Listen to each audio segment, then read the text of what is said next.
morning, friends. It's Wednesday, July 9th. Welcome to Women, Wisdom, and Woo, the podcast. I'm recording a solo episode today because of the fact that it's the summer and busy schedules, and I made a promise to make sure we had episodes on Wednesday, so I'm going to attempt this by myself. Bear with me. It's Michelle, in case I haven't said so already. Welcome to Wisdom and Woo on this Wednesday, July 9th, 2005. The topic I wanted to talk about is a mucky one, to say the least, or emotional is maybe a better way of describing it. Very close to my heart, and unfortunately, I'm in the thick of it right now. And the topic today is grief. I'm not sure you're all familiar or not or aware, but in September of 2024, my dear, dear younger brother, Glenn, passed away unexpectedly from a heart attack. So needless to say, I'm in the muck and the grit and the depths of my grief. We'll be coming on a year in September. I'd love to tell you that I've processed, that I'm on the other side of it, that I'm feeling so much better, having gotten almost 8 months under my belt. But that's why I wanted to talk about the topic of grief, because I believe there's a lot about the topic that has been placed on it with expectations that healing should be immediate, or that there's a timeline on it, or that everyone handles it the same. And that's not true. I can tell you that this is unfortunately not my first loss. I had lost both parents almost about 20 years ago, with a separation of about 2 years in between. My mother passed first in 1998 and my father in 2000. And I remember when I got the news of my brother's passing, the first thought in my head is, oh my God, I'm here again. And my motive, or my pattern of dealing with emotion, my trauma response, so to speak, is one where I burrow in and get things done. And that's where I have been for the last 7 months, trying to help in any way I can. My niece and my sister-in-law, trying to hold everybody else up, including my daughter and I, who are struggling deeply. But what I'm noticing about this pattern, even though I've been it before, or this process of grief, is that it's like nothing I've done before. So that goes to saying that grief isn't even specific or doesn't have a pattern with each individual, because this is very different. The processing of this is much different than my parents passing. Your parents, you kind of expect them to go, or expect them to go before you. It's just the way numbers and aging goes. It's just something you've learned to accept. Unfortunately, both of my parents were also very quick deaths, which also has its benefits. There wasn't much suffering. My father died of a heart attack, and my mother died of cancer within 60 days. But what I'm figuring out about this, the depth of this grief, is that it's much, much different than what I went through with my parents. I've been told by my therapist, because I am seeing one now because of this on a regular basis, to help me process this so I don't hold on to the grief or bury the grief or work my way through the grief with nose to grindstone, which is my previous pattern, and so I can learn to release it and heal it and not bury it like I have the tendency to do. But what I'm noticing about this and what my therapist told me is that essentially unexpected deaths are sometimes harder to process the grief than something that you knew was coming all along.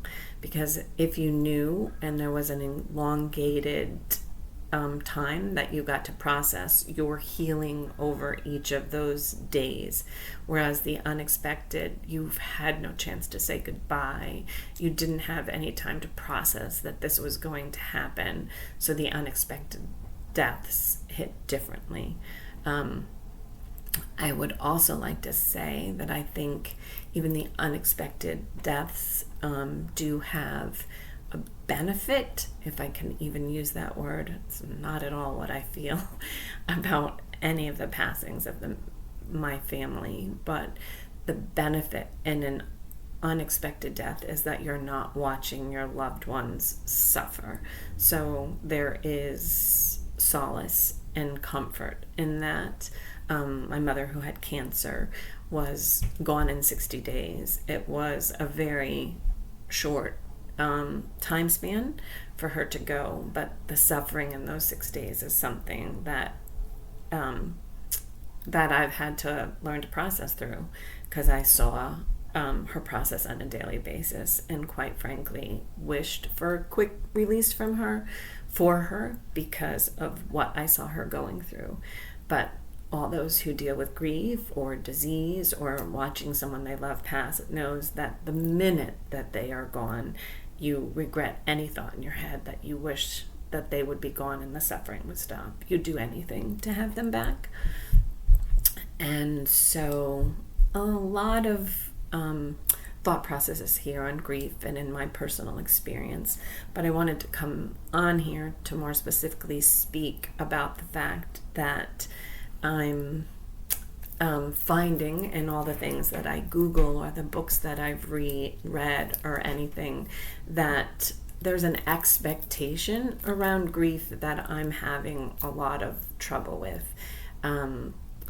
People don't know how to deal with your emotion, your grief, your pain, and I'm not saying that you should be projecting it on them or sharing with them nonstop all the time, but people don't know what to do with it, because watching you suffer in your grief makes things come up for them, or they feel bad for you as your friend and they don't know how to comfort you.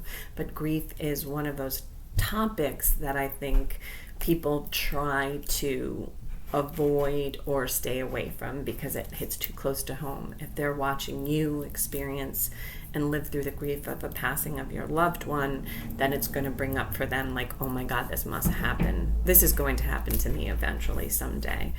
And so they try to avoid it and don't want to talk about it. And I understand that because I've been there before with friends who've lost people dear to them, and I don't know what to say. But I think one of the best pieces I ever got of advice from a friend who lost a child was show up. Just show up. You don't have to say the right thing. You don't have to have the right words. You don't even need to bring a lasagna or a ziti. Just be with the person. Just witness with them, even if you're sitting in silence, even if all you're doing is making them a cup of tea while they sit with the shock and the pain of this. I think that's the biggest thing that I would ask, or I would tell people that they need, or that I need in this space. I want also to be able to talk about them. I think that's something that friends who are trying to help you also have a hard time sitting with. And I can understand that. It's not an easy process to watch someone you love cry, but to feel like I can't talk about my brother, that I can't mention his name because it's going to bring me tears, and thereby you seeing my tears is going to make us uncomfortable, is I think one of the hardest things I'm finding in this process. I just need someone to sit in silence and let me talk about him. Let me cry about him if that's what I need to do, or let me laugh about him and tell stories about him, or just let me remember him. Let me say his name out loud without watching you cringe or without you trying to change the subject. I had an entire life with my little brother, and I don't want to erase him just because I'm sad about him now. I'm not going to be sad about him my whole life. I know that there is a place of neutrality where I get more comfortable with it. That's coming. I'm just not there yet. So let me speak his name out loud. Let me tell funny stories about him, even if the funny stories still bring tears. Let me rejoice and celebrate the life that I had with him. I'm 59. He was 56, and we had a lot of joyous years, a lot of happy memories that I don't want to bury and don't want to hide and don't want to not talk about anymore, because it brings me tears, and then you feel uncomfortable and I feel uncomfortable because I'm watching your discomfort. I am not by any means, my dear friends, going to say that it's an easy process to sit with someone as they remember someone they've lost or while they grieve, but it is a necessary one. Burying the pain, burying their name, no longer being able to talk about them, is a travesty to the relationship that you had with your loved one, and it's scientifically not healthy. I can't quote any of the journals or any of the experts in this. Maybe I should have done a little bit more research, but I can tell you from my mother, I still choke on her name sometimes when I say it because I did not allow myself to process it. I remember my brother telling me that he couldn't understand how I wasn't crying about her so much, that he was on his knees sobbing uncontrollably day after day after day for almost a month about the loss of my mother, and then he felt better. I, on the other hand, if you hadn't already heard me say, my pattern is nose to the grindstone. Let's get things done. I've got to contact the probate lawyer. I've got to get this done. I've got to change the names on the houses. We've got to clean out the house. I instead avoided the pain and the emotion of dealing with my parents passing in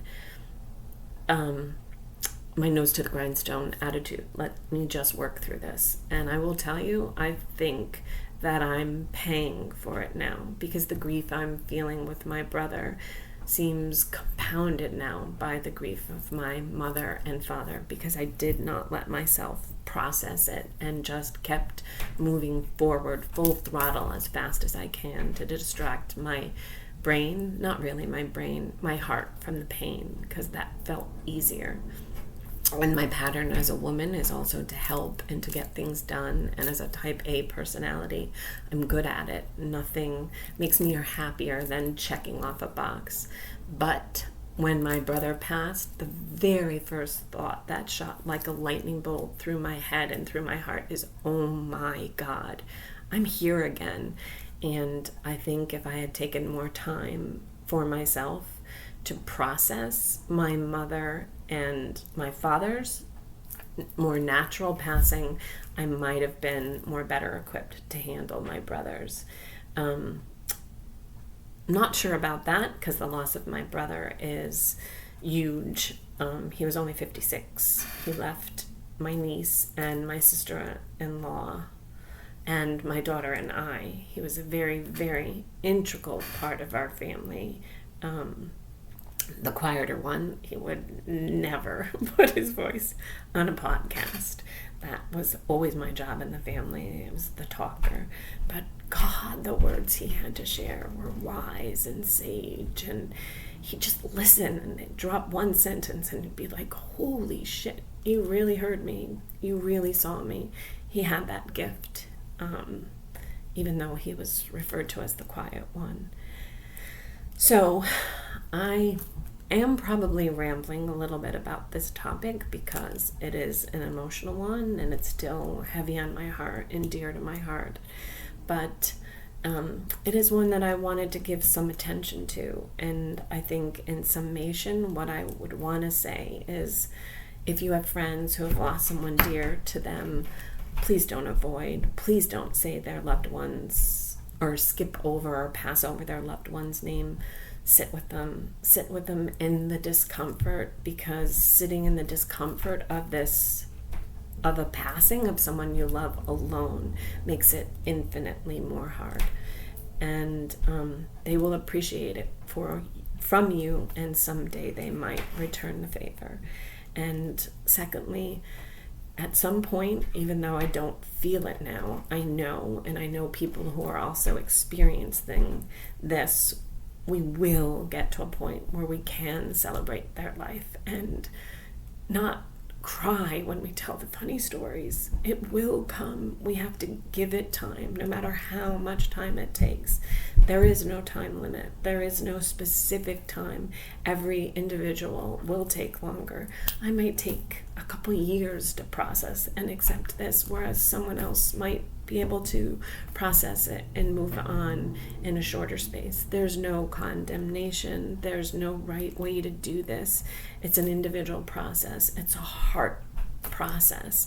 And there is no timeline on the heart and on the love and on the relationship that you shared with this person.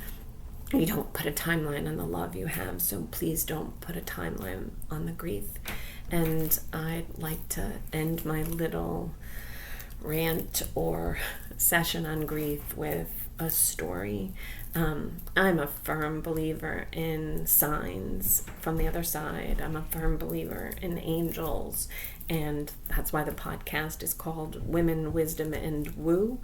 And that being said, my dear younger brother came to me in a dream and said these words: Michelle, the love never ends, and until we meet again. And I believe that in my heart. And if you are somebody going through something really hard and having lost someone that you loved and was dear to your heart, those are my parting words, my closing words from my brother on the other side. The love never ends, and until we meet again. Women, Wisdom, and Woo. Thanks for listening, friends. Much appreciated.